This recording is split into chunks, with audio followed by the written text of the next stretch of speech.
A'udzubillahi minasyaitonirrajim. Bismillahirrahmanirrahim. Alhamdulillahi rabbil alamin. Nahmaduhu wa nasta'inu wa nastaghfiruh. Wa na'udzu billahi min syururi anfusina wa min sayyiati a'malina. Man yahdihillahu fala mudilla lahu wa man yudlil fala hadiya lahu. Asyhadu an la ilaha illallah wahdahu la syarika lahu wa asyhadu anna Muhammadan abduhu wa rasuluh. Subhanaka la ilma lana illa ma 'allamtana innaka antal alimul hakim. Allahumma 'allimna ma yanfa'una wanfa'na bima 'allamtana wa zidna ilma.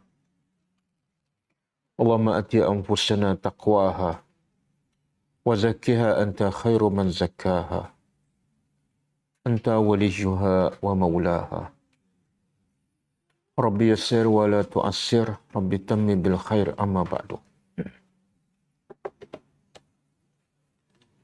InsyaAllah malam ini kita sambung tadabbur surah Yunus.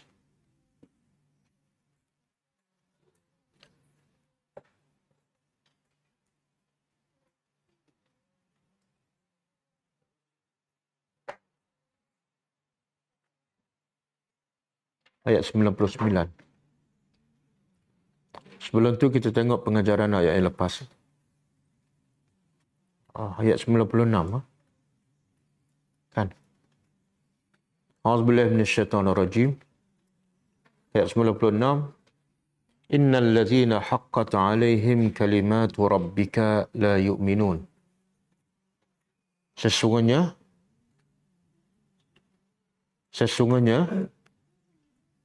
orang yang telah ditetapkan ke atas mereka ketetapan Tuhan engkau, mereka tidak akan beriman. Kita sambung ayat 97 sekaligus. Walau ja'atuhum kullu ayah hatta yarawul azabal alim. Walaupun telah datang kepada mereka setiap ayat-ayat tanda kebesaran Allah, sehinggalah mereka telah melihat azab yang pedih. Pengajaran daripada dua ayat 96 dan 97.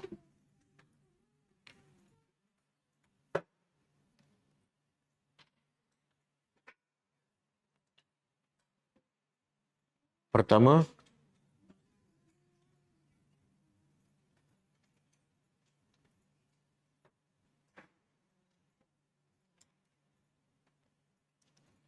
tidak ada sesiapa yang dapat memberi hidayat kepada manusia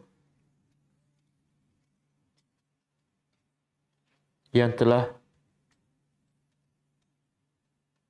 tertulis pada takdir Allah, dia tidak akan beriman.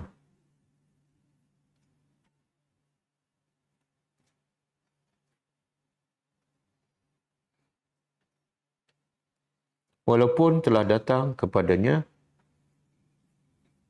berbagai-bagai bukti tentang kebesaran Allah.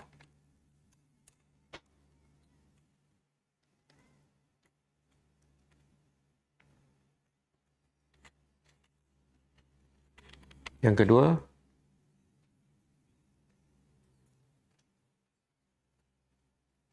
tanpa pertolongan daripada Allah,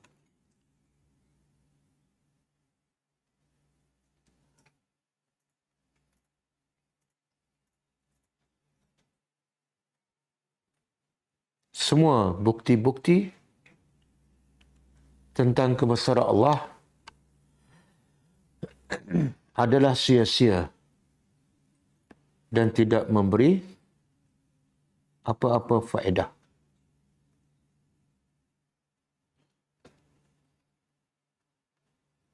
Walaupun sebanyak mana dan sejelas mana bukti tersebut.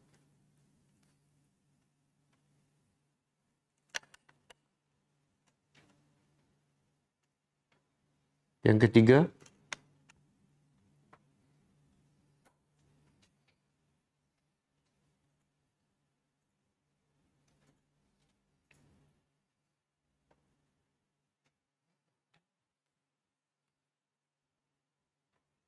iman setelah melihat azab, iman setelah melihat azab Allah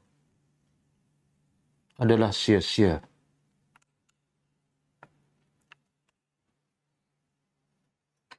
Kerana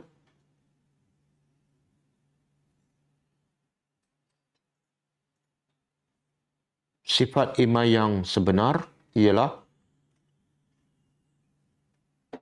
beriman sebelum melihat azab Allah.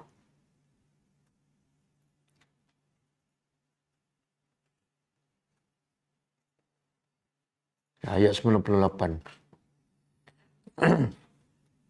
فَلَوْلَا كَانَتْ قَرْيَةٌ آمَنَتْ فَنَفَعَهَا إِيمَانُهَا إِلَّا قَوْمَ يُونُسَ لَمَّا آمَنُوا كَشَفْنَا عَنْهُمْ عَذَابَ الْخِزْيِ فِي الْحَيَاةِ الدُّنْيَا وَمَتَّعْنَاهُمْ إِلَى حِينٍ. Maksudnya, maka tidak akan beriman mana-mana penduduk negeri yang kufur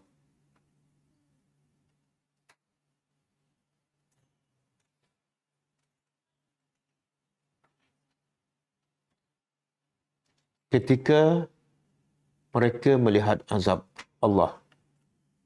Dan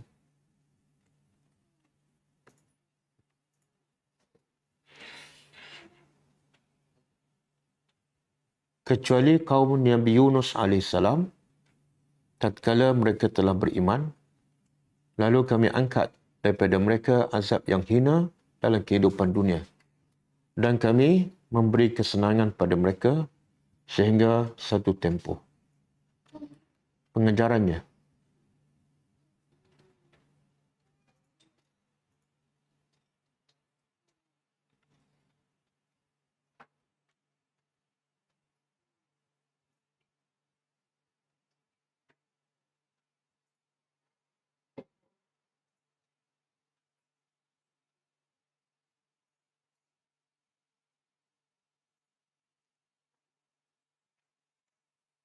keimanan seseorang itu akan diterima oleh Allah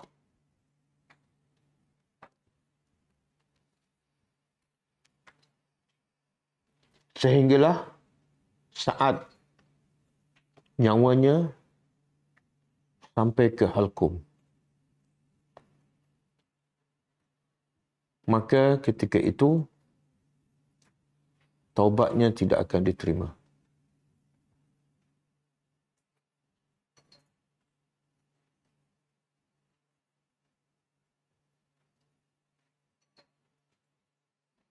Yang kedua,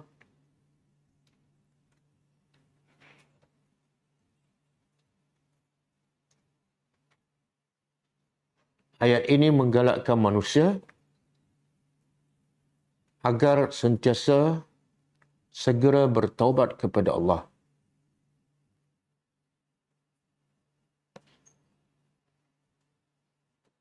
Sehinggalah ke saat yang terakhir,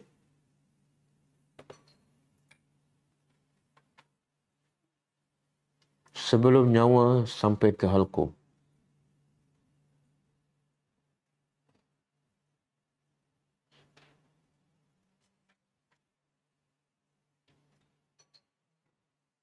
Yang ketiga,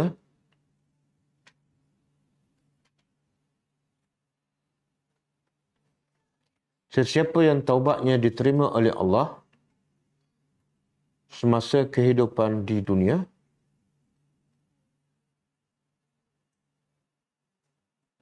belum pasti dia akan terus beriman dan mati dalam keadaan beriman.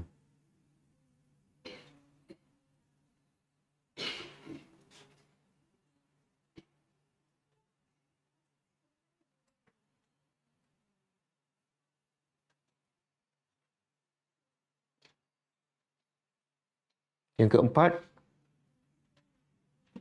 kehidupan dunia adalah sementara. Adik boleh diam. Adik yang ke belakang jangan bercakap. Yang keempat, kehidupan dunia adalah sementara dan tetap akan berakhir apabila sampai ajalnya.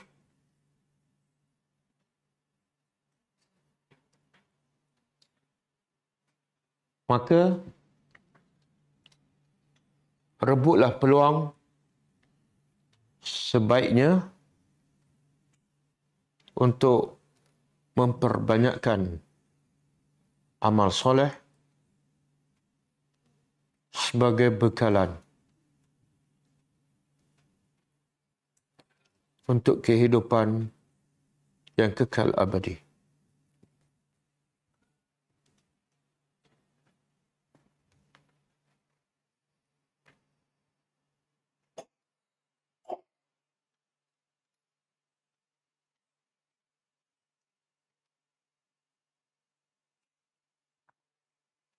Okay, kita sambut pada bor ayat seterusnya.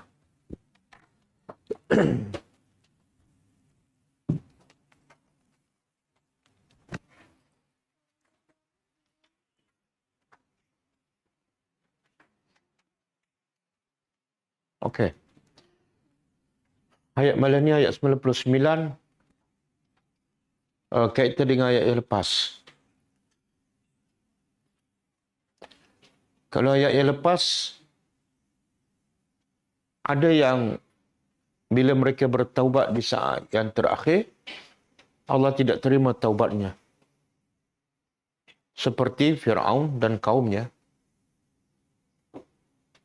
Dan ada yang mereka beriman di saat yang terakhir, Allah terima taubatnya. Seperti kaum Nabi Yunus AS. Jadi apa beza dua keadaan tu? Yang Fir'aun dan kaumnya, Allah tak terima taubat. Sedangkan kaum Nabi Yunus yang juga kafir dan juga beriman di saat terakhir, tapi Allah terima taubatnya. Bahkan diriwayatkan satu negeri daripada penduduk Ninawa, iaitu kaum Nabi Yunus, satu negeri beriman. Jadi apa beza antara dua keadaan?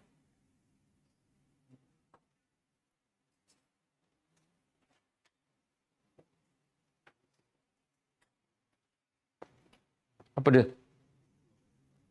Apa dia? Allah dia tetapkan. Okey. Itu jawapan yang tak boleh di komen lah.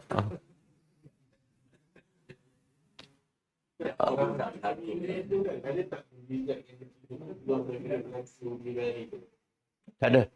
Tak ada.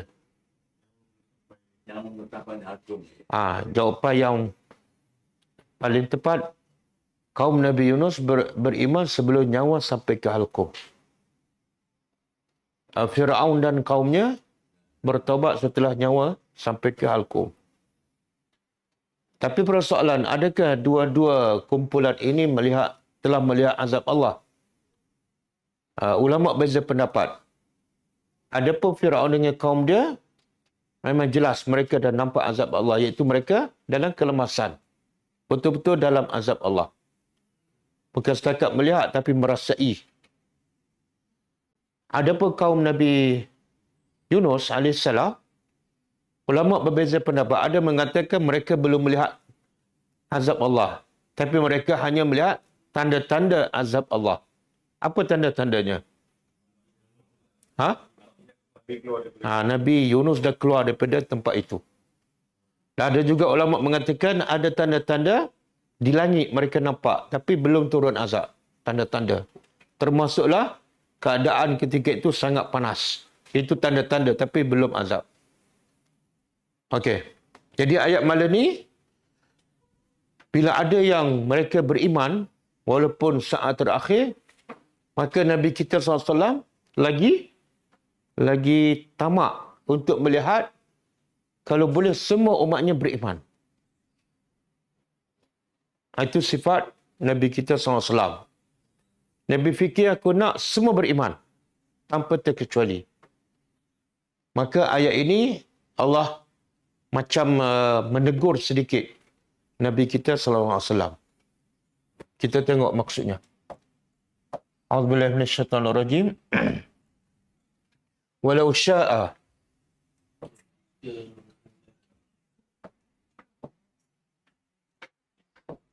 dan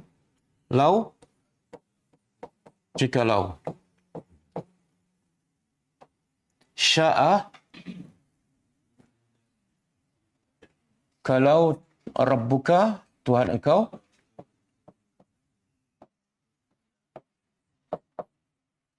menghendaki.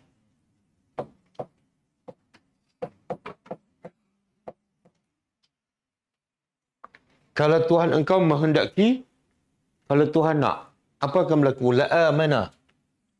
Pasti. Lam ni harfu taukid. Pasti. Amana. Telah beriman.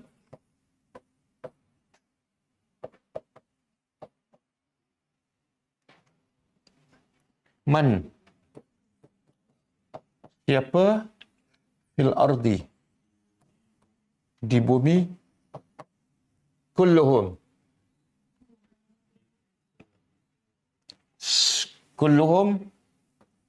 Setiap mereka.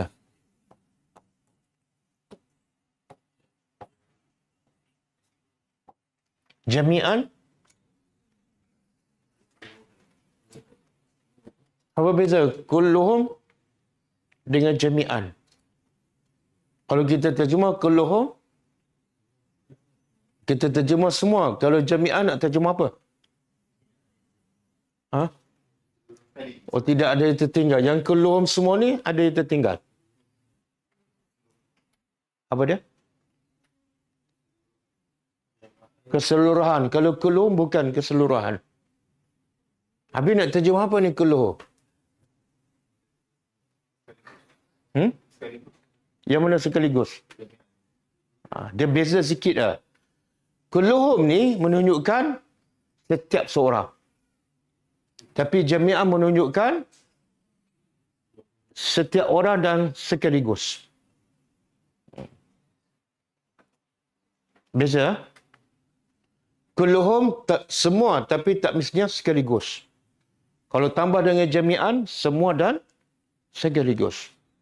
Jadi Allah beritahu kepada Nabi Muhammad SAW, kalau Tuhan nak, Allah boleh je menjadikan semua orang di atas muka bumi ini bukan setakat semua beriman tapi sekaligus. Dengan cara apa? Allah bagi ilham pada manusia untuk mencari hidayat dan Allah buka pintu hati semua beriman. Kalau, sebab tu bahasa Arab ni bila sebut lau ni apa makna? Benda tu tak jadilah. Kalau saya kaya, tak kaya pun. Kalau Allah nak, Allah boleh jadikan semua beriman. Tapi Allah tak nak. Sebab tu tak jadi. Jadi ayat ni Allah nak tegur siapa ni? Nak tegur siapa? Nabi. Dari sudut mana? Nabi nak semua orang beriman. Tapi boleh ke tak? Nabi nak semua orang beriman. Tapi boleh ke tak? Tak boleh sebab apa? Sebab kuasa untuk memberi iman pada seseorang Allah. Dan Allah boleh tak nak jadikan semua beriman? Boleh. Tapi Allah tak nak. Nabi nak tapi tak boleh. Allah boleh tapi Allah tak nak. Boleh faham? Di sini juga Allah nak beritahu apa? Wahai Muhammad, iman itu adalah bergantung pada apa? Kehendak Allah. Masyiatullah. Bukan kehendak engkau. Engkau bawa Allah. Engkau ni pendakwah yang terhebat. Yang paling ikhlas. Dan bawa bukti-bukti yang paling hebat. Tapi kalau aku tak nak orang tu beriman, tak ada siapa yang akan beriman. Jadi kerja engkau apa dah? Sampai je. Kenapa Allah tegur Nabi ni? Kenapa Allah tegur Nabi? Nabi buat tak kerja dakwah? Kalau dah buat, kenapa ditegur? Yang sepatut ditegur siapa? Yang tak buat. Betul. Tapi Nabi yang dah buat ni, pagi, petang, siang, malam, tapi masih ditegur oleh Allah. Soalannya kenapa? Ha? Supaya tak nak Nabi?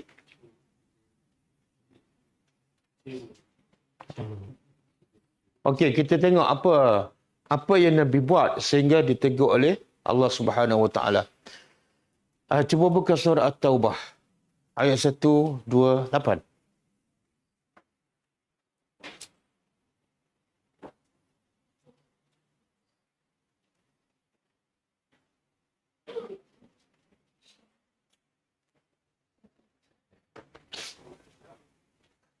Orang Melayu hafal ayat ni kan? Betul. Laqad ja'akum rasulun min anfusikum azizun 'alaihi ma 'anittum harisun 'alaikum bil mu'minina raufur rahim. Hafal kan? Hafal. Hafal kan? Ha? Oh, daripada 3 kata 5. Sampai sekarang ingat? Ingat? Bila biasa orang Melayu baca ni? Orang Melayu pula. Macam saya bukan orang Melayu pula. Bila kita baca ni? Ha? Tak tahu. Saya tak baca. Tapi saya biasa dengar ni. Orang Melayu suka baca dalam solat dan mungkin lepas solat kot. Kan? Betul Haji Masri? Ada kan? Bila biasa dia baca? Lepas solat kan? Saya tak tahu apa rahsia. Apa rahsia orang Melayu suka baca ayat ni. Tapi saya tahu makna dia. Okey, kita terjemah. Laqad. Pasti. Sesungguhnya. Ja'akum. Telah datang kepada kamu. Rasulun. Seorang Rasul. Kum ni siapa? Kum. Orang musyrikin Mekah. Tengok Allah nak bagi tahu nikmat yang Allah bagi pada orang musyrikin Mekah. Apa dia? Rasul datang pada mereka. Bukan mereka datang pada Rasul. Pengajarannya apa? Pendakwa kena mendatangi orang. Bukan menunggu orang datang. Ini siapa ni? Pendakwah yang datang kepada mad'u dia. Siapa ni? Rasulullah, orang paling mulia. Dia datang. Telah datang kepada kamu seorang Rasul dan rahmat Allah, Rasul itu pula min anfusikum, dari apa maksud? Daripada diri kamu. Daripada kaum mereka sendiri. Kenapa Allah sebut? Sebab rahmat Allah apa dia? Hidayat ni benda yang paling mahal dan penting dan manusia sangat perlukan. Maka Allah nak pastikan manusia senang terima hidayat. Maka satu, Allah hantar hidayat itu melalui seorang manusia, bukan jin, bukan malaikat. Kalau jin bawa hidayat Allah, agak-agak manusia terima tak? Tak. Kalau malaikat yang bawa hidayat Allah, manusia mudah terima tak? Tak. Yang kedua, kalau Rasul manusia, tapi bukan daripada bangsa Arab, agak-agak orang Mekah terima tak? Bila orang Mekah tak terima sebab Rasul bukan bangsa mereka, tidak ada rahmat Allah di situ. Maka Allah kata, Rasul tu daripada kalangan kamu, yang membesar depan mata kamu. Kamu kenal dia dan kamu gelarkan dia sebagai Al-Amin. Apa masalahnya? Kemudian, apa sifat Rasul ni? Azizun. Azizun alaihi ma'anittum. Kalau Allah Azizun, apa mana? Azizun sifat Allah kan?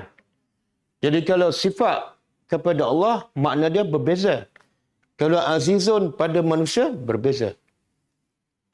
Kalau Allah apa makna Azizun? Allah Ha? Allah Maha perkasa, iaitu Allah boleh buat apa saja dia nak bila-bila masa tanpa dihalang oleh sesiapa dan tidak ada siapa yang boleh mengatasi. Okey. Tapi bila aziz itu disandar pada manusia, maknanya berbeza. Apa maknanya? Rasa berat. Sifat Rasul ni, dia rasa berat. Alaihi. Rasa berat ke atasnya, iaitu ke atas dirinya. Apa yang Nabi rasa berat ni?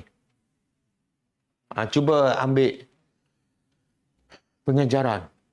Kita duk sebut cinta Rasulullah. Kan? Selawat pada Nabi. Pergi ziarah kubur Nabi, menangis.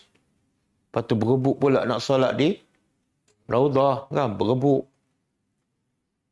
Ada sampai sambut maulidin Nabi. Kononnya cinta pada Nabi.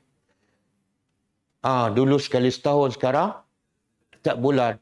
Tapi dia tahu tak apa sifat Nabi itu? Kalau betul dia cinta pada Rasulullah, tengok apa sifat Nabi. Nabi akan rasa berat.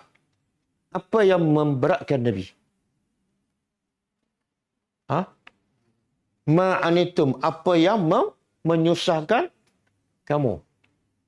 Apa yang menyusahkan umat Nabi Muhammad, itu adalah satu yang memberatkan Nabi. Bukan yang menyusahkan Nabi, memberatkan dia, tak. Yang menyusahkan umat, itu yang memberatkan Nabi. Boleh faham? Maknanya, Nabi akan senang bila umatnya senang. Nabi akan susah bila umatnya susah. Itu sifat pertama.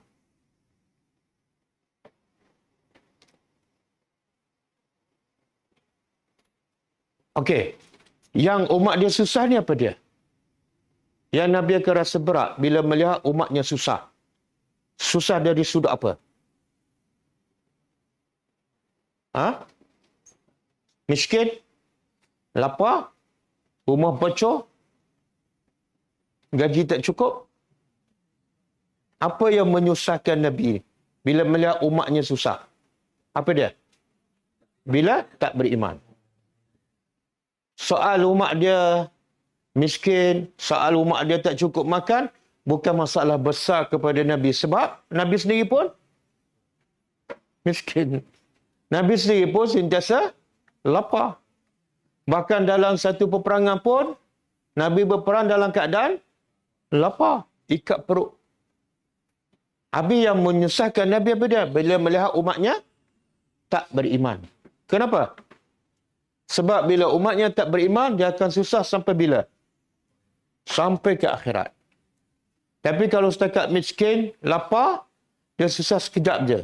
Kalau dia beriman, lepas mati, akan senang. Sampai bila-bila. Okey. Dia ada pepatah Melayu kan. Antara orang susah dengan orang yang melihat orang susah. Siapa yang lebih susah? Siapa lebih susah? Orang yang susah dengan orang yang melihat orang susah? Orang yang susah. Ataupun orang yang ditimpa musibah dengan orang yang melihat orang yang ditimpa musibah. Siapa yang lebih menderita? Betul? Kalau kita tengok orang miskin, kita rasa sedih kan? Tapi dia lagi sedih sebab tu ada pepatah. Pepatah Melayu apa? Berat mata memandang aku, berat lagi. Tapi pepatah tu Nabi tak pakai. Nabi tak pakai pepatah tu. Yang Nabi pakai apa dah? Terbalik. Berat bahu kamu memikul ni. Kamu susah. Tapi berat lagi mata aku yang melihat. Terbalik. Boleh? Sebab itulah, kita mengaku kita cinta Nabi. Nabi tengok umat dia yang paling memberatkan Nabi ialah bila tengok umat dia tak beriman. Tapi kebanyakan umat Nabi Muhammad, khususnya orang Islam, dia akan rasa susah bila Bila tengok umat Nabi Muhammad miskin, tak cukup makan ataupun tak solat. Ha? Bila tengok umat dia miskin dan lapar. Sebab tu bila tengok umat manusia ditimpa musibah, semua orang turun ke padang. Betul? Untuk tolong. Tapi bila tengok orang tak solat, orang tak beriman, orang syirik pada Allah, tak ramai yang turun padang. Betul? Tapi mereka ni mengaku mereka cintakan Nabi. Tapi apa yang Nabi susah disebabkan umat tak beriman, dia macam tak susah sangat. Bila ada musibah, satu kejutan. Semua pakat turun. Sampai ruang untuk kita tolong pun tak ada. Sebab apa? Ramai sangat.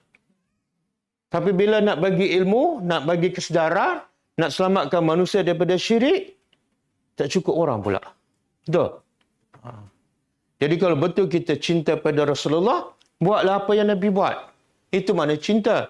Jangan kita cinta pada Rasulullah, Nabi susah, penat, siang dan malam, kita yang mendakwa cinta, banyak relax daripada susah. Banyak rehat daripada berdakwah. Okey, sifat kedua. Harisun. Ini sifat pertama, azizun. Sifat kedua, harisun. Apa makna harisun?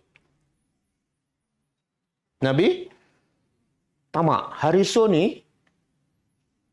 iaitu syiddatu ar-raghbah. Sangat tamak. Sangat tamak ke atas kamu bil mukminin. Tamak apa ni? Tamak untuk memberi kebaikan kepada orang beriman. Sangat tamak.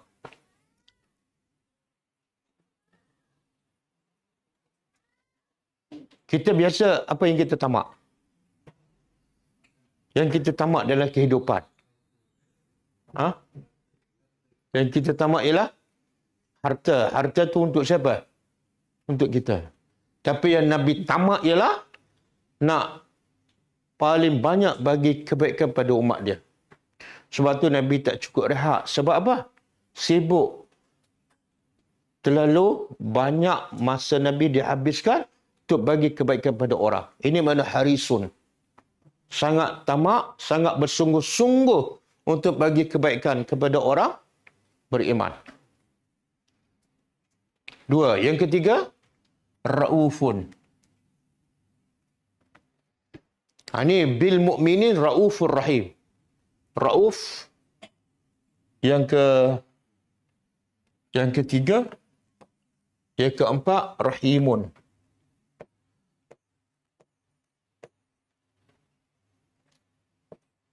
Apa beza rauf dan rahim?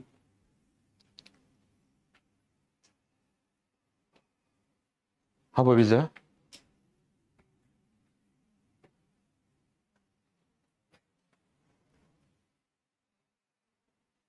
Dan ada ahli tafsir mengatakan perbezaannya ialah rauf ni lebih khusus daripada rahim. Dia antara dua keadaan yang mana kita sangat memerlukan bantuan. Dan kita sangat perlukan rahmat orang lain kepada kita. Satu keadaan, kita tak ada musibah apa-apa. Cuma, ialah hidup ala kadar. Dengan satu keadaan lagi, kita ditimpa musibah. Yang mana kita lebih memerlukan bantuan dan rahmat manusia. Ditimpa, yang kita lebih memerlukan itu dipanggil rauf. Jadi rauf ni lebih kepada Allah bagi bantuan, Allah bagi rahmat ketika manusia ditimpa musibah.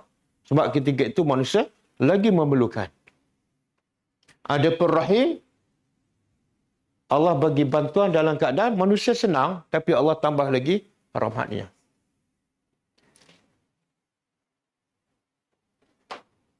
Okey. Jadi ini sifat siapa ni? Nabi Muhammad. Bila umat dia senang, Nabi bagi lagi rahmat, kasih sayang. Bila umatnya ditimpa apa musibah, Nabi lagi bagi rahmatnya, gandakan lagi. Jadi daripada ayat ini menunjukkan apa? Sifat Nabi, Nabi orang yang paling tamak untuk menjadikan umat dia beriman. Nabi orang yang paling penyayang kepada umatnya. Nabi orang yang paling banyak korbankan masa, kerehatan, kebahagiaan untuk umat dia. Maka sampai ayat lain, cuba buka surah Asy-Syu'ara. Sampai tahap apa ni? Surah Asy-Syu'ara ayat 3.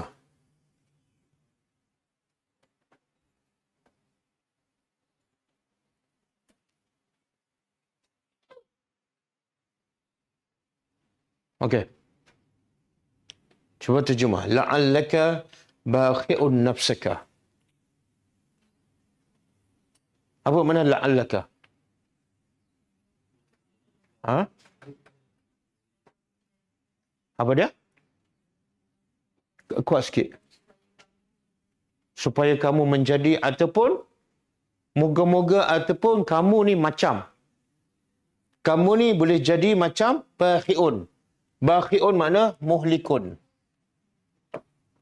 Muhlikun orang yang nak binasakan. Orang yang nak membinasakan apa? Nafsaka. Diri engkau. Sebab sifat Nabi tadi apa dah? Azizun, Harisun, Ra'ufur Rahim. Sampai tahap Nabi ni macam nak membinasakan diri. Sebab apa? Apa punca? Nabi macam nak bunuh diri. Macam. Ha? Kenapa ni? Sebab alla yakunu mu'minin. Sebab umat dia tak beriman. Ini yang memberatkan Nabi. Bila melihat umatnya tak beriman. Tapi yang memberatkan Nabi ni, sampai Nabi macam nak bunuh diri, Nabi dah buat kerja dakwah sepenuh ke ataupun separuh? Sepenuh. Kan? Kenapa Allah masih menegurnya? Kita balik pada ayat kita kan? Ayat kita berapa tadi? Surah Yunus. Okey. Allah kata apa? Kalau Allah nak, Allah boleh jadikan semua beriman. Tapi kalau kamu nak, Allah tak nak, takkan jadi. Jadi kamu jangan, sebab tu lepas tu Allah kata apa? Afa anta? Apakah? Anta? Engkau? Tukrihu. Memaksa. Engkau memaksa An-Nas. Manusia. Siapa manusia ni? Orang musyrikin Mekah, dan ada ahli tafsir mengatakan Abu Talib. Nabi ni bersungguh-sungguh nak orang musyrikin Mekah ataupun Abu Talib beriman, seolah Nabi macam nak paksa. Mengucap sekarang. Allah tegur ni. Jadi di sini huruf istifham. Kita dah belajar sebelum ni. Istifham ni ada dua jenis. Pertama, majazi. Yang kedua, hakiki. Yang ni apa ni? Hakiki ke majazi?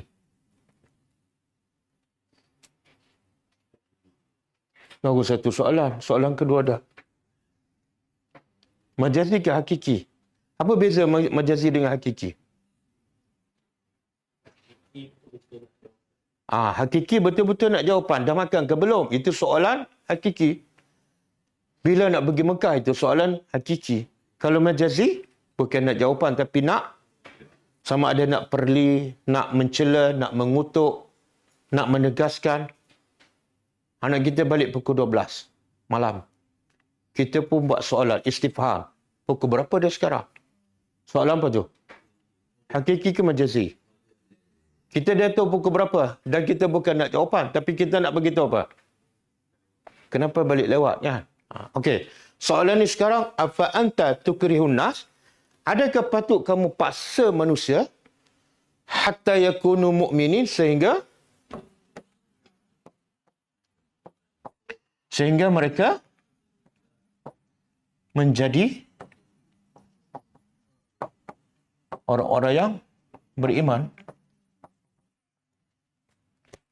Okey. Betul tak Nabi paksa Abu Talib ke orang musyrikin supaya beriman? Betul tak Nabi paksa? Tak. Tapi kenapa Allah tegur? Adakah patut engkau paksa?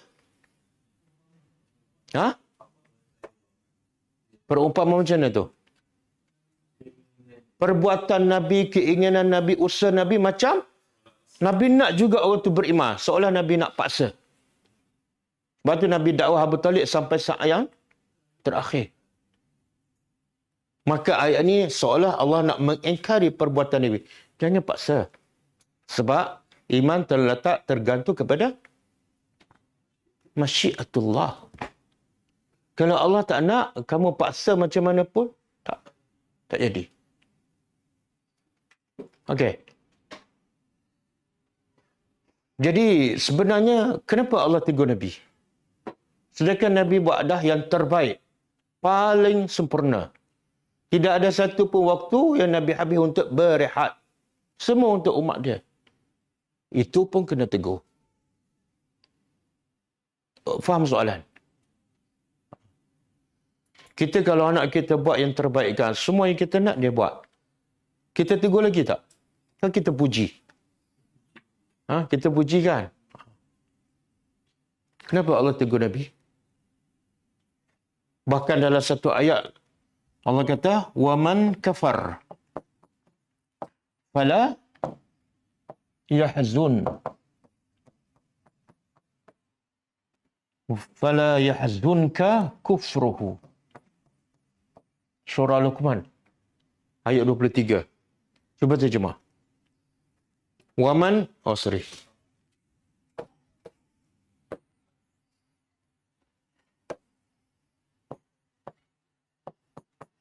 Waman kafar. Cuba terjemah. Waman kafar. Siapa yang kufur, fala yahzunka. Maka jangan. Itu larangan. Allah tegur Nabi. Jangan kekufuran orang tersebut menjadikan engkau. Makna Nabi dah berdakwah sempurna dah. Tiba-tiba orang tetap beriman. Apa berlaku pada Nabi?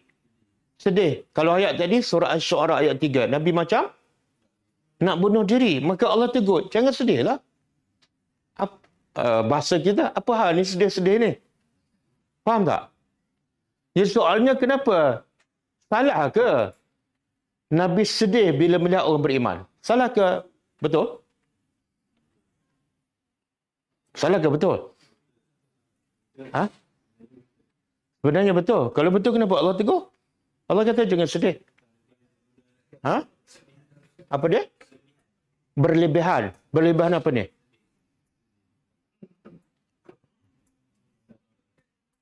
Tapi berlebihan sedih sebab orang tak beriman kan bagus. Bagus kan? Positif lah. Kan? Tapi benar tak Nabi lemah semangat? Tak.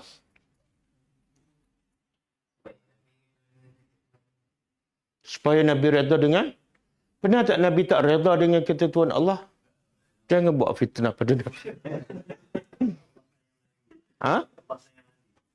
Jawapannya Allah sayang Nabi. Saya pernah bagi, ulama bagi contoh dan saya pernah sebut. Kita sebagai bapa ataupun ibu, kita ada dua anak kan? Kita suruh dua-dua anak ni buat kerja.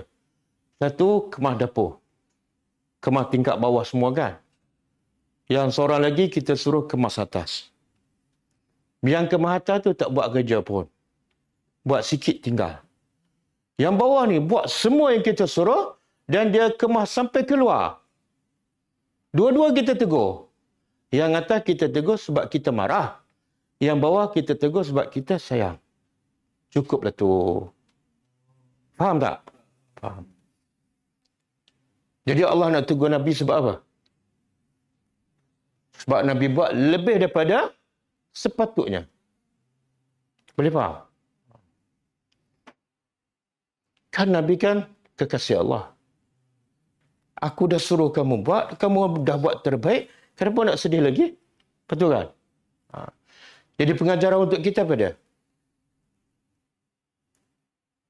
Apa pengajaran untuk kita? Layak tak kita mengaku kita adalah pecinta Rasulullah? Layak tak? Tak layak. Patut tak kita cinta pada pemimpin kita bekerja habis-habisan sampai macam nak bunuh diri sampai ditegur oleh Allah dan kita mendakwa kita cinta dia, tapi kita banyak rehat. Tak sedih pun bila tak berdakwah. Tak sedih pun bila melihat ramai orang tak beriman. Ada masa lagi kejar dunia.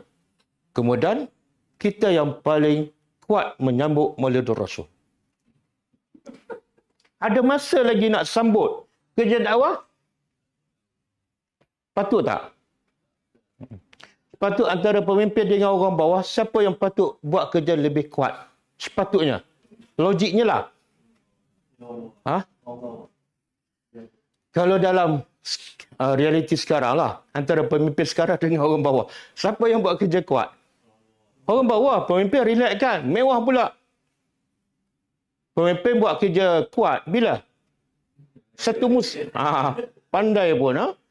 Tapi rakyat penat susah sampai bukan 5 tahun, 50 tahun. Faham tak?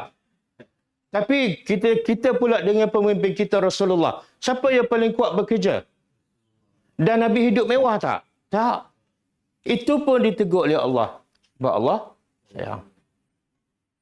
Okey. Cuba buka surah. Surah apa ni? Surah apa? Al-Qasas. Ayat 56.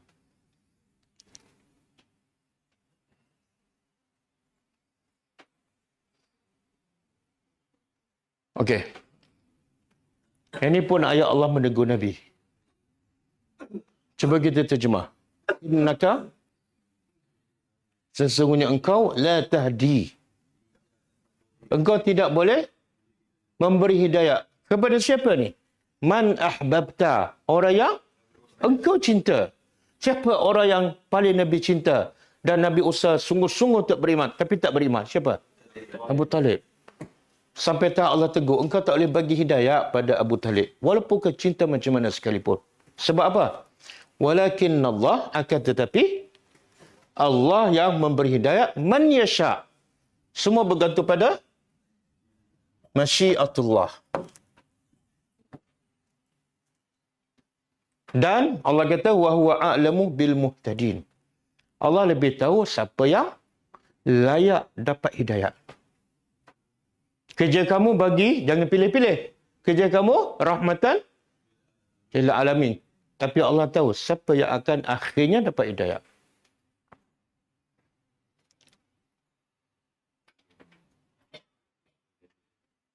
Di sini pengajaran untuk kita. Dah setengah-setengah. Mungkin setengah-setengah anak kan. Dia macam-macam usaha supaya mak bapak dia, contohlah mak bapak dia tak solat, tak beriman. Macam-macam dia usaha. Lepas tu dia sedih. Maka ayat ini boleh merawat kesedihannya. Antara kamu cinta kepada mak bapak kamu dengan Nabi cinta pada Abu Talib. Cinta siapa yang paling kuat? Nabi kan? Yang kedua, antara usaha Nabi nak mengislamkan Abu Talib dengan usaha kamu tak nak bagi petunjuk jalan kepada mak bapak kamu. Siapa yang lebih banyak habiskan masa dan Nabi? Tapi itu pun Allah tegur. Cukup. Hidayah bukan kerja kamu.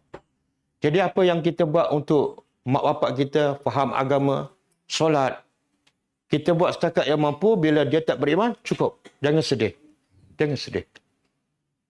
Bila sedih, kita macam tak redha dengan takdir Allah. Okey, cuba buka surah Al-Insan.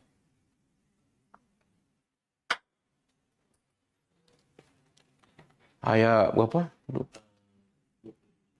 25.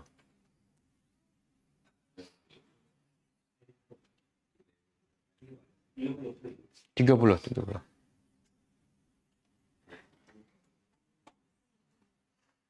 Okey, cuba tengok ayat 30 Allah kata, "Wa ma tasyauna." Dan tidak kamu berkehendak. Kamu ni umum, termasuklah Nabi Muhammad dan kita. Dan tidaklah kamu berkehendak illa an yasha Allah, kecuali apa yang Allah kehendaki. Apa maksud dia? Apa saja kamu nak, kalau Allah tidak kehendaki, dia tak akan berlaku. Dan apa saja Allah nak, kamu tak kehendaki, akan berlaku. Boleh faham? Makna kewajipan kita apa dia? Ha? Kewajipan kita ialah ikut kehendak Allah. Ikut kehendak Allah. Kalau kita nak sesuatu, maka bergantunglah kepada Allah. Sebab selagi Allah tak kehendaki, benda itu tak akan berlaku. Jadi timbul persoalan. Okey, kalau ikut ayat ni macam, kalau Allah tak kehendaki orang tu tak beriman, dia tak akan beriman lah. Betul? Macam mana kita nak jawab? Saya nak beriman tapi Allah tak kehendaki. Saya nak buat macam mana? Saya tak ada pilihan. Saya terpaksa tunduk dengan kehendak Allah. Macam mana nak jawab? Dia pun bagi dalil. Surah Al-Insan ayat 30. Kita pula tak hafal dalil ni kan? Tapi dia kata pilihan saya terikat dengan kehendak Allah. Kan Allah kata kamu tak akan berkehendak melainkan apa yang Allah kehendaki. Apa dia? Setiap amalan. Tapi betul lah. Setiap amalan terikat dengan niat. Tapi setiap niat terikat dengan kehendak Allah. Dia kata, saya nak. Tapi Allah tak kehendaki. Macam mana nak tahu Allah? Ini Allah cakap. Dia kena taat perintah Allah. Saya memang nak taat. Allah tak kehendaki. Allah Rasulullah hanya kena buat. Tak, boleh tak jawab dengan ayat Quran? Sebab hujah dia ni, dia guna ayat Quran. Hujah dia salah, tapi guna ayat Quran. Hujah kita betul, tapi tak ada dalil.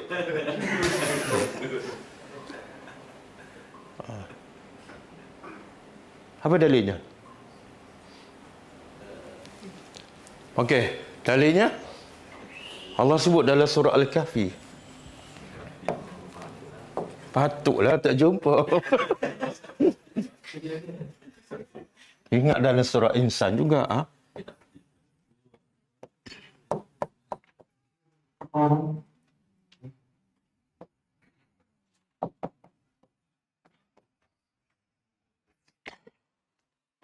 Wa man syaa'a wal yu'min. Saya tengok ayat berapa ni? Siapa yang hafal? Ayat berapa? Wa man syaa'a fal yu'min wa man syaa'a fal yakfur.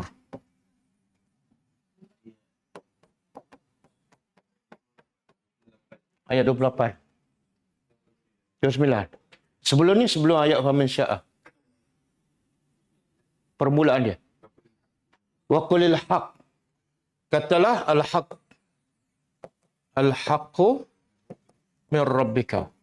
Katalah kebenaran itu daripada Tuhan engkau. Kemudian Allah kata apa? Faman syaa, siapa yang berkehendak, maka dia boleh beriman. Wa man syaa, dan siapa nak kufur, sila dia kufur. Dalam ayat ini Allah serah kufur dan iman kepada apa? Syaa. Syaa juga di sini. Tapi siapa yang syaa? Orang, manusia. Maka sebab tu kena gabung ayat ni dengan ayat ni. Sekarang Allah serah kehendak tu kepada manusia. Bila manusia nak beriman, Allah bagi hidayat. Bila manusia nak kufur, Allah juga kehendaki dia kufur. Betul? Dan juga ayat surah apa ni? Faman qad aflaha. Qad aflaha. Ini surah Al-Kahfi ayat berapa? 29 kan? Ingat dalil. Dalil lain, qad aflaha man zakkaha. Faman. Jangan buat terkejut macam tu.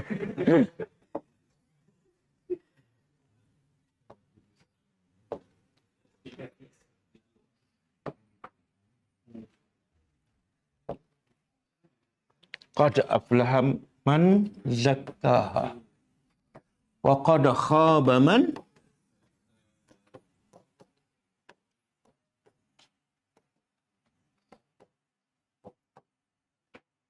Okey.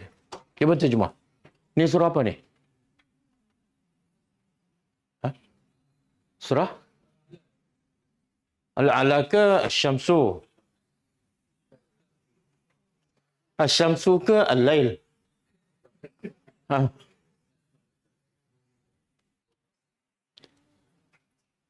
Syamsu kan? Ha. Okey, terjemah. Ayat sebelum ni wasyamsi wa duhaha wal qamari idza talaha wan nahari idza jallaha wal laili idza yaghshaha was samai wa ma banaha wal ardi wa ma tahaha wa nafsin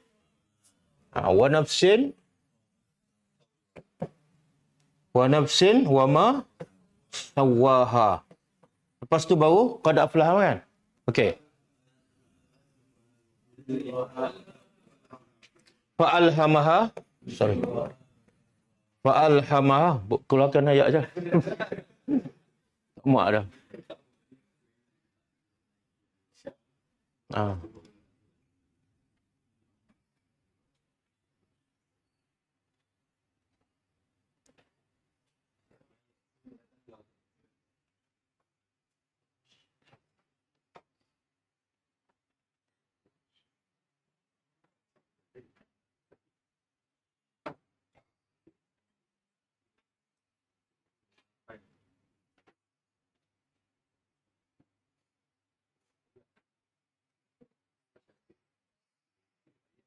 Okey. Atas sikit. 7. Allah kata wa nafsin, Allah bersumpah.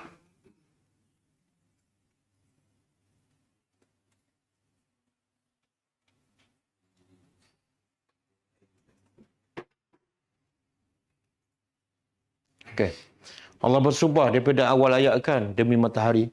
Kemudian ayat ke-7 Allah bersumpah wa nafsin demi jiwa. Wa masawwaha dan apa yang Allah sempurnakan pada jiwa tu. Kemudian fa'alhamaha, lalu Allah alhama tu dah jadi bahasa Melayu ilham.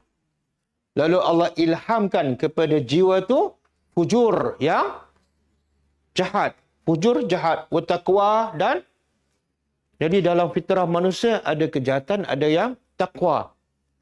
Kemudian angkat sikit.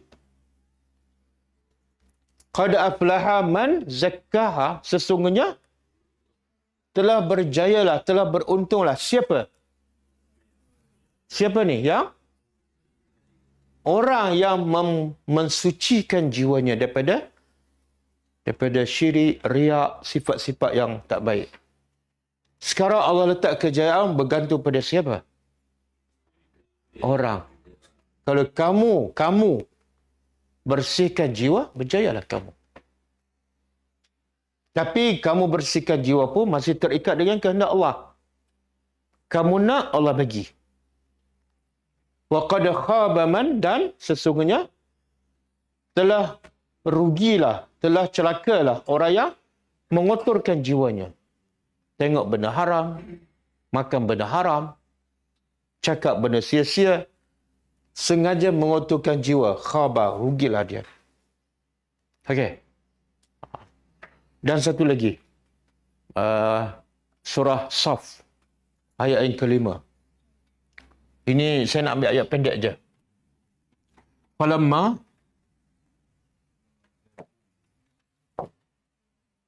ayat itu panjang, saya nak ambil bahagian hujung. Falamma zaghu azaghallah qulubahum.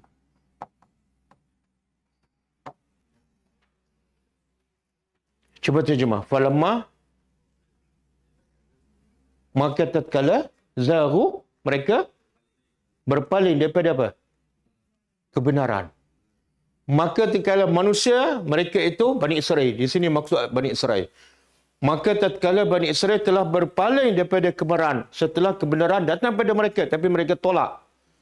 Apa Allah buat? Azaghallah, Allah palingkan hati mereka. Jadi Allah paling dan sesatkan hati mereka bila?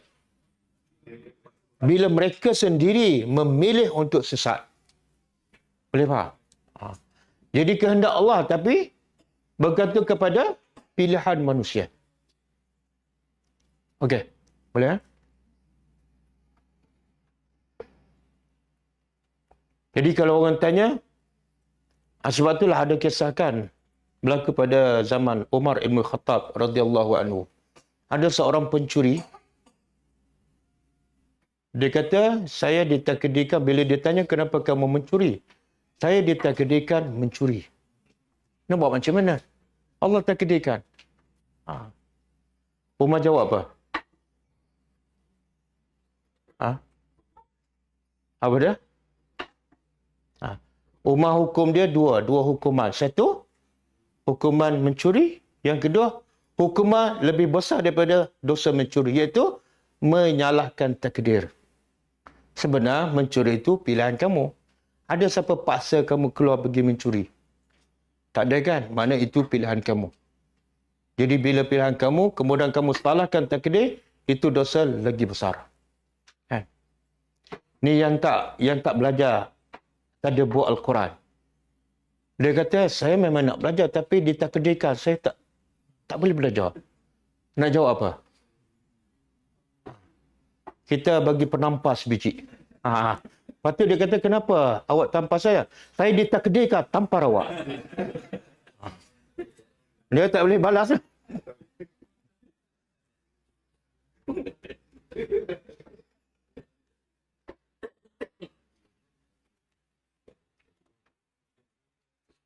Okey. Ayat 100.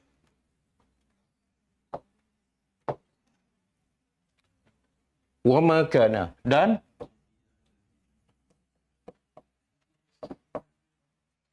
tidak adalah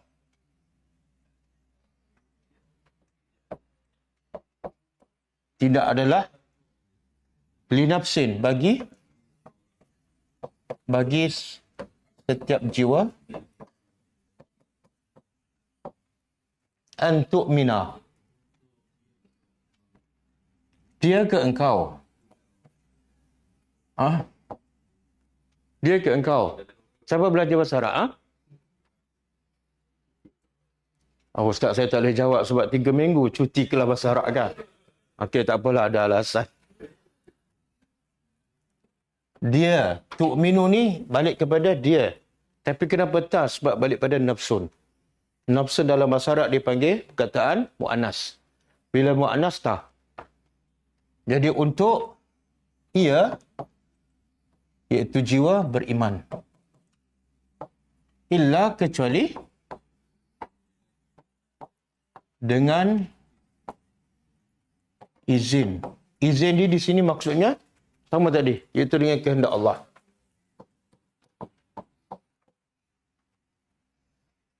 Ini juga Allah nak jelaskan kepada Nabi dan umat dia. Apa dia? Kamu nak beriman, nak orang tu beriman macam mana sekalipun, tak mungkin.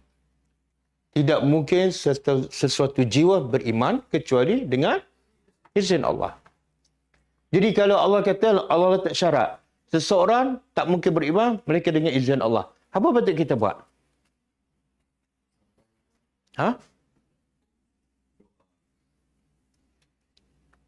Kita cari Tuhan lah. Minta izin dengan Allah. Dapatlah.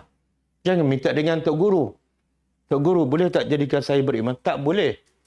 Sehebat Nabi pun tak boleh. Kamu siapa?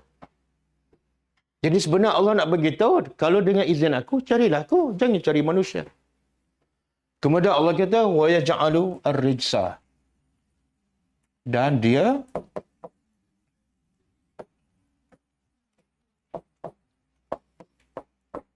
Ar-Rijsa. Rijsa ni azab. Dan juga bermakna najis. Allah kata apa dalam ayat tu? Innamal khamru wal maisiru wal ansabu wal azlamu rijsun min amali syaitan. Jadi rijsun, tengok konteks ayat. Ada bermakna najis, ada bermakna azab. Di sini makna dia azab.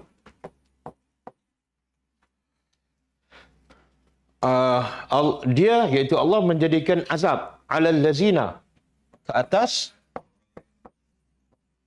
orang-orang yang tidak berakal. Apa maksud ni?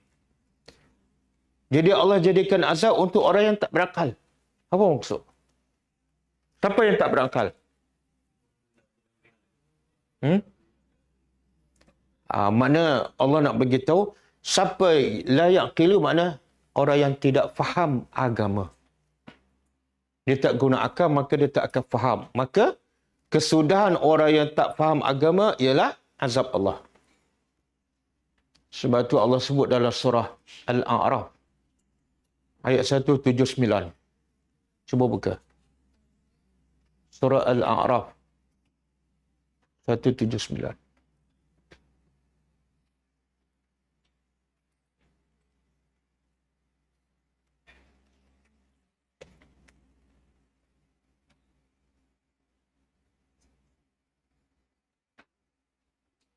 Okey, cuba terjemah. Walaqad, pasti sesungguhnya, zara'na, kami telah sediakan li jahannam, untuk neraka jahannam. Kami telah sediakan untuk neraka jahannam kasiran, ramai, majoriti yang akan masuk neraka jahannam. Siapa ni? Minal jin, daripada jin dan manusia. Jadi yang akan masuk neraka berapa jenis makhluk Allah? Dua je. Sama ada jin ataupun manusia. Kenapa Allah sebut jin dahulu? Sebab jin jahat sangat ke ataupun? Sebab dari segi susunan penciptaan jin yang dicipta awal, maka disebut jin. Jadi kami telah sediakan untuk neraka jahannam ramai daripada jin dan manusia. Manusia yang macam mana? Jin yang macam mana ni yang akan masuk neraka? Iaitu lahum qulubun, mereka ada hati, tetapi la yafqahun, tak guna hati, tak guna akal untuk faham. Faham apa? Faham Al-Quran, faham sunnah Nabi dan beramal. Dia guna akal untuk faham dunia dan apa-apa saja. Bila Quran dia tak nak faham. Yang kedua, walahum a'yunun. Mereka ada a'yun. A'yun mata. Ada mata tapi tidak melihat. Tidak guna mata untuk lihat kebesaran Allah. Tengok je ciptaan Allah tapi tak rasa kebesaran Allah. Yang ketiga, walahum azanun. Mereka ada telinga tapi la yasma'una biha. Tak dengar. Tak dengar apa ni? Kebenaran. Yang mengaruk, yang salah, yang sesat, semua dia dengar. Yang sia-sia, dia dengar. Tapi bila sebut Quran, tutup telinga. Bila sebut sunnah Nabi, dia tutup telinga. Maka Allah kata, ulaika. Mereka itu kal an'am. Seperti binatang ternak. Binatang ternak apa dia? Binatang ternak apa dia? Kambing. Lembu. Unta. Lagi? Ayam tak masuk. Ayam kita ternak tak? Ternak kan? Tapi masuk tak? Al-an'am. Tak. 3 jenis je. Tak masuk? Oh? Keldai? Tak masuk. Okey. Jadi Allah kata mereka ni seperti binatang ternak. Mana seperti lembu, seperti unta, seperti kambing. Balhum, bahkan mereka lebih sesat daripada kambing, lembu. Ulaika humul ghafilun. Mereka itulah orang yang lalai. Pertama, kenapa Allah samakan mereka yang tak guna akal ni sama dengan binatang ternak? Allah tak kata sama dengan harimau ataupun sama dengan ular ke, sama dengan anjing ke. Mana lebih baik? Sama dengan kambing ataupun sama dengan anjing? Dua-dua tak baik. Mana lebih teruk? Sama dengan anjing ke sama dengan kambing? Mana lebih teruk? Anjing. Tapi Allah buat contoh macam kambing. Kalau sama dengan anjing lebih teruk, kenapa Allah tak buat contoh macam anjing? Anjing bijak sikit. Sebab apa? Apa kebijakan anjing? Dengan cakap, tuan dia. Itu je. Lembu tak dengar cakap ke? Boleh terima? Lembu? Kambing tak? Kambing tak? Kita tarik dia, dia tarik kita kan? Dia binatang ternak ni, kebodohannya apa dia? Tak, dia tak pandai cari makan sendiri. Sebab tu kena ternak. Betul tak? Kalau biar dia cari makan sendiri, dia boleh mati. Tapi harimau, anjing, dia boleh cari makan sendiri. Kadang-kadang dia makan tuan dia. Jadi, Allah tak berkata, orang yang tak guna akal ni, macam binatang ternak. Bodoh sangat. Semua kena disuap. Kan? Lebih baik sikit jadi harimau. Pandai cari makan sendiri. Okey? Inilah. Jadi kalau manusia tak guna akal, Allah kata apa? Sediakan azab neraka Jahannam. Sama ada jin ataupun manusia. Okey. Kita habiskan ayat kita. Dah habis dah? Habis dah?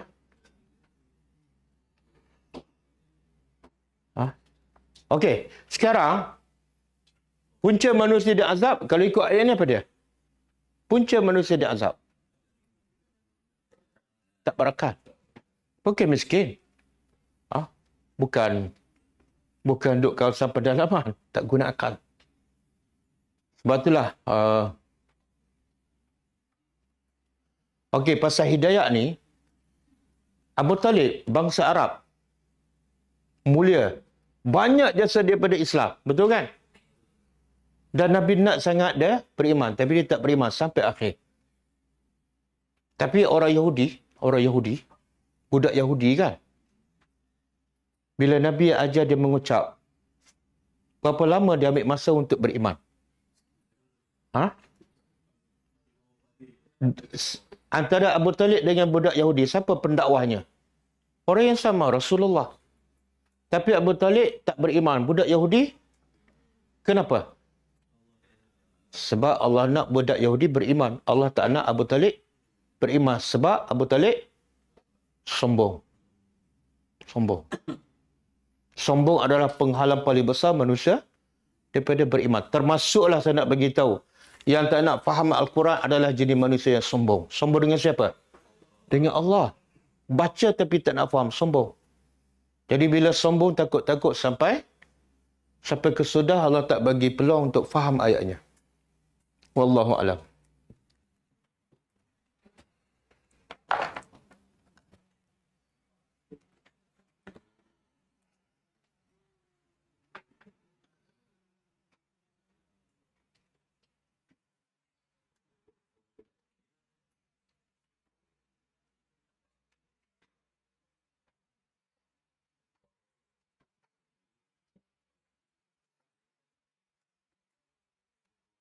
Okey, saya nak baca sikit je daripada yang saya sebut semalam, buku Khulasah Ta'zimil Ilmi.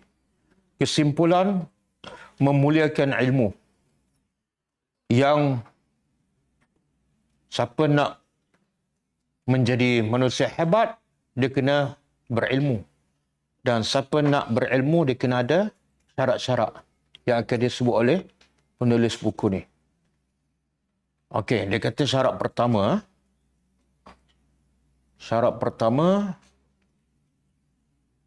iaitu tathiru wi'ail ilmi. Syarat pertama nak jadi orang yang mulia, kena berilmu. Dan nak berilmu syaratnya apa? Sucikan bekas ilmu. Bekas. Ilmu dia kena ada bekas. Untuk masukkan ilmu dalam bekas ni, kena bersihkan bekas ni. Kalau bekas ni kotor, masuklah ilmu macam mana pun dia tak akan lekat. Dia kata penulis, bekas ilmu ialah al-qalbu, hati. Wa bihasabi taharatil qalbi yadkhuluhu ilmu. Mengikut kadar bersihnya hati, sekadar itulah ilmu akan masuk. Sebab tu kadang-kadang hati dia bersih, dia belajar sikit, dia faham banyak. Tapi kalau hati kotor, belajar 10 tahun. Faham? Sikit. Yang amah kadang-kadang tak berubah. Sama dengan orang tak belajar. Sebab apa? Bekas ilmu adalah kotor. Kotor.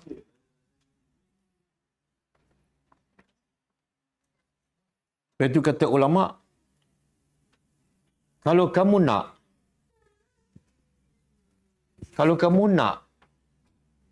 pakai pakaian bersih untuk dilihat oleh orang, supaya orang nampak kamu bersih. Betul kan? Maka kamu lagi wajib membersihkan hati supaya kamu dilihat oleh Tuhan manusia sentiasa bersih. Boleh faham? Tengok ciri-ciri munafik manusia. Ciri-ciri munafik. Depan orang dia nak dilihat bersih.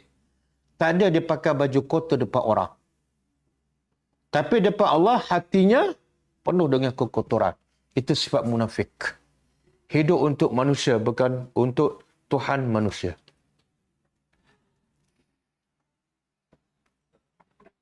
Jadi kata penulis ni, sekadar mana bersihnya hati manusia, sekadar itulah ilmu akan masuk. Dan semakin bertambah kebersihan hati manusia, semakin bertambah ilmu. Faham tak? Ramai orang, dia kata saya akan bertambah ilmu bila saya semakin banyak belajar. Salah kaedah tu. Yang betul beda. Dia akan bertambah ilmu bergantung pada setakat mana hati dia bersih. Betul ada orang belajar sikit tapi Masya Allah bila dia bercakap macam orang dah belajar lama. Sebab hatinya bersih. Ada orang belajar lama tapi bila bercakap macam tak belajar.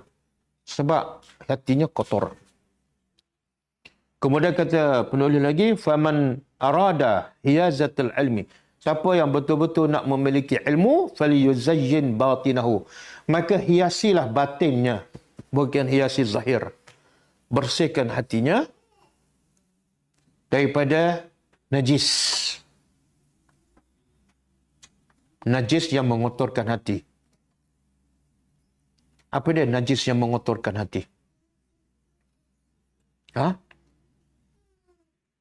Yang najis yang paling besar ialah syirik kepada Allah. Mungkin kita tak syirik, tapi ada najis yang lain. Najis apa? Cinta ke dunia. Cinta dunia, kata ulama, adalah punca kepada segala maksiat. Bila dalam hati penuh dengan cinta dunia, belajar dia tak masuk. Belajar tak masuk. Sebab tu, kepala dia nak tahu orang tu banyak cinta dunia ataupun cinta akhirat. Sepanjang satu hari, banyak dia fikir tentang apa. Kalau bangun pagi je, fikir pasal dunia. Nak tidur pun, fikir lagi pasal dunia. Kalau dia belajar, tak masuk. Kalau masuk pun, keluar terus. Kemudian kata penulis ini, fal ilmu jauharun, latifun. Ilmu adalah permata yang tidak sesuai untuk berada kecuali dalam hati yang bersih. Permata, boleh tak kita letak? Ada tak orang letak permata di tempat yang kotor? Tak ada. Permata benda yang bernilai. Kena letak di tempat yang... Maka ilmu pun sama. Ilmu ni lebih bernilai daripada permata. Tempat letak pun kena bersih.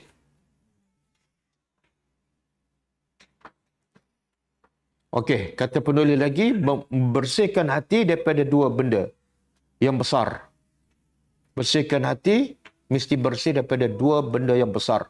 Pertama, najis syubhat. Najis syubhat. Yang kedua, najis syahwat. Ini dua najis besar yang akan mengotorkan hati manusia. Satu, syubhat. Yang kedua, syahwat. Syubhat apa dia? Benda-benda yang salah dari segi agama. Benda-benda yang dia kata, ni betul ke? Ragu-ragu pada agama. Bila dengar Quran, bila dengar hadis, dia ragu-ragu. Itu syubhat. Kena hilangkan keraguan tu. Maknanya kalau dia dengar Quran, terus sami'na wa ata'na. Kalau ragu-ragu, itu penyakit. Kena bersihkan. Okey, itu syubhat. Yang syahwat pula beda. Nafsu. Innan nafsa la'ammarata. Macam mana kita nak tahu itu adalah nafsu? Kalau sentiasa mengajak, mendorong untuk buat benda jahat, itu nafsu lah. Jadi kena bersihkan hati kita daripada ikut kehendak nafsu. Nafsu apa? Cinta dunia. Nafsu makan banyak. Nafsu tidur banyak. Nafsu cakap banyak. Nafsu gelak banyak. Nafsu sambal kosong. Kena bersihkan.